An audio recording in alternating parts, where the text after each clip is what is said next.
వీక్షకులందరికీ నమస్కారం. అందరికీ నూతన ఆంగ్ల సంవత్సర శుభాకాంక్షలు. వృశ్చిక రాశి వారికి 2026వ సంవత్సరం జనవరి నెల చాలా అద్భుతంగా ప్రారంభం కాబోతూ ఉన్నది. ప్రత్యేకించి గురుబలం లేకపోయినా, అర్ధాష్టమ రాహు దోషమున్నా, శనిగ్రహం యోగించకపోయినా, అనగా దీర్ఘ సంచార గ్రహాలు 3 ప్రతికూలంగా ఉన్నా కేవలం ఈ రాశి వారి కోసమే అన్నట్టు పంచగ్రహ కూటమి అనేటువంటిది ఏర్పడబోతూ ఉన్నది. పంచగ్రహ కూటమి ఆరంభము, మధ్యము, అంత్యము కూడా ఈ రాశి వారికి యోగిస్తుంది.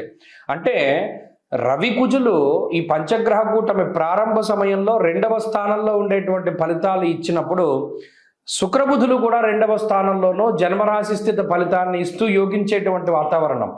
అలాగే పంచగ్రహ కూటమిలో భాగంగా తృతీయ స్థాన స్థిత రవి కుజులు 15వ తారీఖు నుండి మాసాంతం వరకు కూడా 3వ స్థానంలో రవి కుజులు యోగించేటువంటి పరిస్థితి. దానివల్ల ఏమవుతుందండి?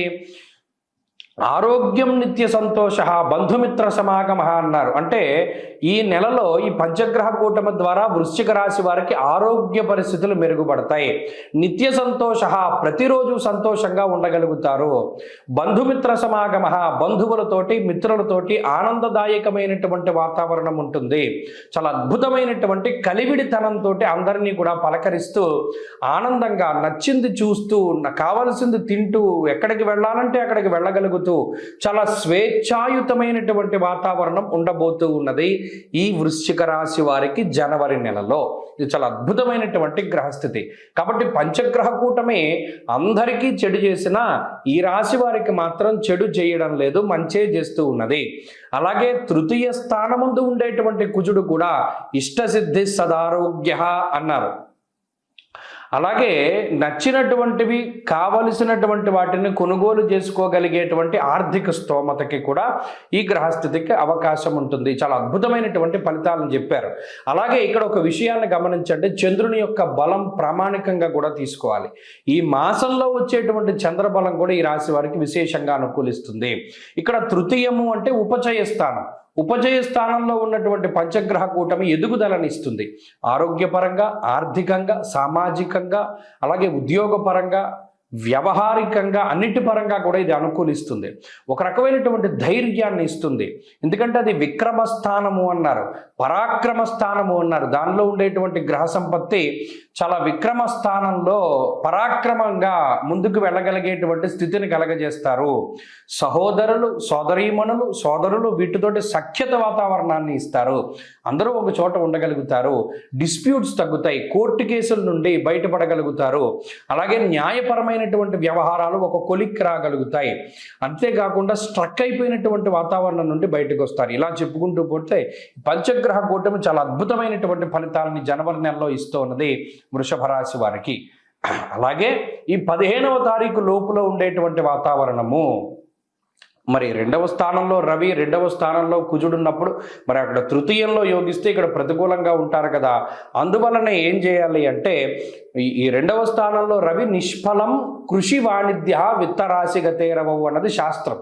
కాబట్టి ఇక్కడ 2వ స్థానంలో ఇన్ని గ్రహాలు ప్రతికూలంగా ఉన్నప్పుడు శుక్రబుధులు యోగిస్తున్నారు. ఇక్కడ ఆల్టర్నేటివ్గా గ్రహాలు యోగిస్తున్నాయి. తృతీయంలో రవి కుజులు యోగించినప్పుడు శుక్రబుధులు యోగించట్లా, శుక్రబుధులు యోగించినప్పుడు రవి కుజులు యోగించట్లా. కాబట్టి బ్యాలెన్స్ అయిపోతుంది. కాబట్టి ఎటు చూసుకున్నా వృశ్చిక రాశి వారికి అనుకూలతే. ఈ మాసంలో వీరు మరింత అనుకూలమైన ఫలితాలను సాధించడానికై అష్టమ గురుని యొక్క దోషాన్ని పోగొట్టుకోవాలి. కాబట్టి గురువారాలు చేయండి. ప్రతి గురువారం నాడు శనగలు కానీ, పసుపు రంగులో ఉండే పళ్ళు కానీ, స్వీట్లు కానీ దానం చేయండి. అత్యద్భుతమైనటువంటి ఫలితాలు వస్తాయి.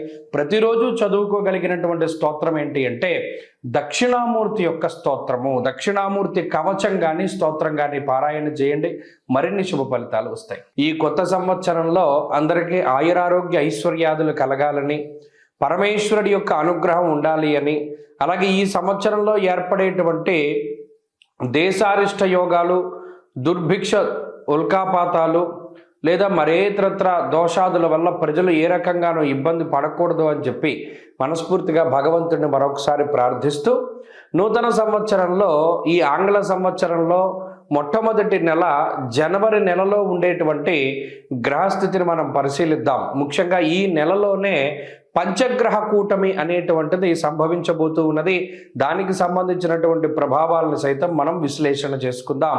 దానికన్నా ముందు సంక్రాంతి ఎప్పుడు చేసుకోవాలి అనేటువంటి దాని మీద కొంతమందికి సందిగ్ధత ఉన్నది. నిజానికి భారతదేశ ఆమోదిత భారత ప్రభుత్వ ఆమోదిత దృగ్గణిత పంచాంగ రీత్యా 15వ తారీఖు నాడు సంక్రమణ పుణ్యకాలము అనేటువంటిది అందరూ గుర్తుపెట్టుకోవాలి.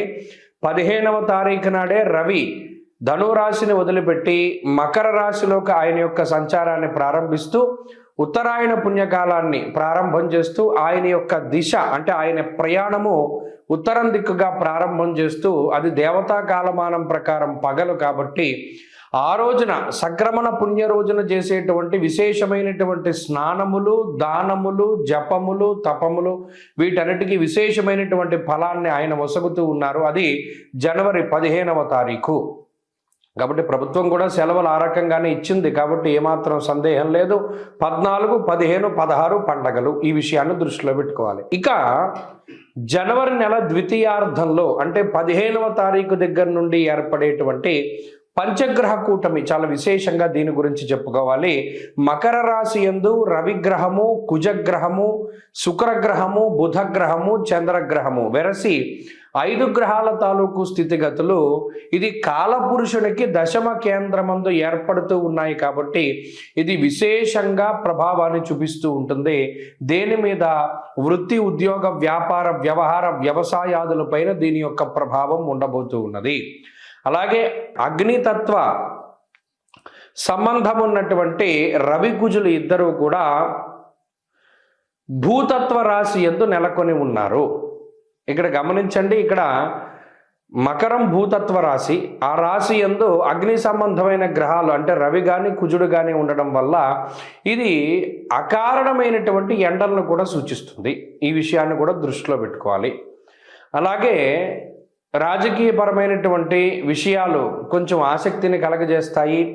భూ సంబంధమైనటువంటి లావాదేవీలు అవి కూడా కొంత వెనకబడుతూ ఉండేటువంటి విషయాలను మనం దృష్టిలో పెట్టుకోవాలి. ఏదైనా ఉద్యోగాదుల మీద ప్రభావంగా ఈ విషయం ఈ రవికుజులు అలాగే బుధ శుక్రులు చంద్రులు కలిసి ఉన్నటువంటి స్థితి ప్రధానంగా అది ప్రభావాన్ని చూపెడుతూ ఉంటుంది. కాబట్టి ఈ కూటమి పంచగ్రహ కూటమి 12 రాశుల పైన ఏ విధమైన ప్రభావాన్ని చూపెడుతుంది అనేటువంటిది మనం క్లుప్తంగా తెలుసుకునేటువంటి ప్రయత్నం చేద్దాం.